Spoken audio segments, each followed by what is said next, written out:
जनजीवन संवाद उपस्थापन मु लहरिका पट्टनायक। मनीष जीवन में हस निश्चित भाव एक महौषधि। बड़पाटी हसवा जो मानसिक और शारीरिक स्वास्थ्य उपकारी होता है सेठारे एक छोट स्मितहास्य शांत और शालीन भाव सह आत्मविश्वासर परिप्रकाश करे। आज विश्वस्तर में पालन करा स्मितहास्य दिवस मुख और दंतर स्वास्थ्य प्रति सचेतन करिथाए। यह सहित सारा देश में समाजर शेष धाड़ी में रही जाउथिबा वंचित समुदाय परोपकार प्रयास करने लगी प्रेरणा देइथाए। कारण जनक मुहरे धारे हस आनीदेवा जीवन सार्थक करिपारे।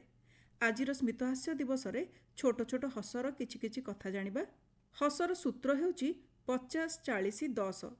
एहाकू खुशीर पाइचार्ट बोली कुहा जाए। एथिरु जणा जाए 50% खुशी आनुवंशिक होइथिबा बेले 10% जीवनर परिस्थिति को आधार करी मनीष हासिल करिपारे। तेबे 40% जानतरे करिथिबा विभिन्न कार्यकलापरू प्राप्त होइथाए।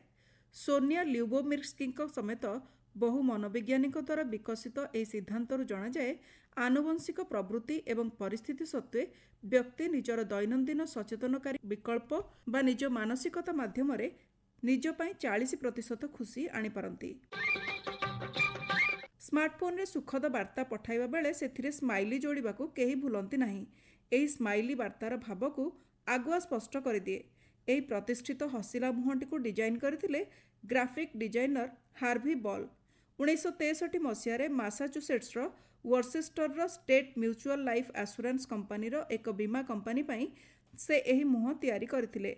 एहाकू प्राय 10 मिनिट मध्य डिजाइन करथिले हार्वी एवं तांकू एही काम पई मात्र $45 दिया जायथिला। से किंतु निजर एही डिजाइन को ट्रेडमार्क करिनथिले। परे तांको संपृक्ति तथा सहमति बिना अन्य माने बहुल भाबरे एहाकू व्यवहार करथिले एवं एहाकू नै भल व्यवसाय भी होइतिला। परे सांबादिक मानक प्रश्नर उत्तर देई हार्वी कहिथिले, मु हलदिया कागजरे मुह पई हस सहित एक वृत्त तैयारी करथिली कारण यह सूर्य किरण परी उज्जवल देखा जाउथिला। हार्वी पुओ चार्ल्स कहिसंती तांको पिता केबे भी कॉपीराइट पंजीकरण न करिथिबा नै अनुताप करिनथिले। दंत विशेषज्ञ मतरे हस 3 प्रकार। जदिओ अनेक प्रकार हस अछि एवं प्रत्येक व्यक्तिंकर निजस्व एक अनन्य हस रही थाए, सेगुड़िक ए 3टी वर्ग मध्यरु अन्यतम। जेमितिकी सूक्ष्म हस। आकलन करा जायछि जे जनसंख्यार प्राय 1/3 लोकंक मुहरे सूक्ष्म बा क्यूस्पिड हस फुटी थाए, जहाकू हीरा आकृतिर बोली वर्णना करा जाय परिबो। यह किपरि देखा जाए बोली जदिओ कल्पना करिबा कष्टकर होई पारे, तेबे सूक्ष्म हस शैलीर सेलिब्रिटींक सर्वोत्तम उदाहरण हेउछंती आंजेलिना जोली एवं जेनिफर आनिस्टन। जदि आपण हसुथिबा समय रे आपणक पाटीर कोण उपरको एवं बाहरको गति करे, तेबे आपण निज हसको एही प्रकारर बोली चिन्हट करि परिबे। कमिश्योर बा संजोग प्रकारर हस सबुठारु साधारण प्रकार बोली कुहा जाए। एहा विश्वर प्राय 67% लोकंक ठारे देखा जाए। एही प्रकारर हस आकाररे धनु भली। एहाकू मोनालिसा स्माइल बोली मध्य कहिथांती।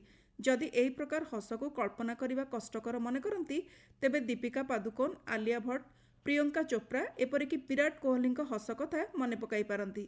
एही प्रकार हस हासिल करिबा पई ओठर कोण जहाकू कमिश्वर बोली जणा जाए, ताहा हसुथिबा समय रे बाहरकू उठी कानर कोण आडकू व्यापी जाए, जहा कुहा जाए कमिश्वर बा संजोगकारी हस हेउछि कानरू कान पर्यंत व्यापीथिबा एक हस। संभवतः एही शब्द एपरि जणे व्यक्तिंक द्वारा उद्भावित होइतिला जहांकर हस ठीक एहीपरि थिला। सबुठारु विरल प्रकार हस हेउछि जटिल हस बा कॉम्प्लेक्स स्माइल, जहाँ जनसंख्यार मात्र 2% लोकंक पाखरे देखिबाकू मिले बोली आकलन करा जायछि। एहाकू विरल हस बोली कुहाजिबार कारण हसुथिबा समय रे एककालीन 3टी मांसपेशी आवश्यक। एथिपाई तळ ओठ सहित कोण एवं भितर ओठर मांसपेशी तळकू टाणी होई जाए। जदिओ एहा कमिश्वर स्माइल सहित समान, तथापि जटिल हस बहुत चौड़ा। एही प्रकार हस थिबा लोक माने साधारणतः हसिबा समय सेमानकर उपर एवं तळ दांत अधिक प्रकाश करती। जटिल स्माइल प्रसिद्ध उदाहरण मध्य ऐश्वर्या राय बच्चन एवं खुशी कपूर आदि अंतर्भुक्त।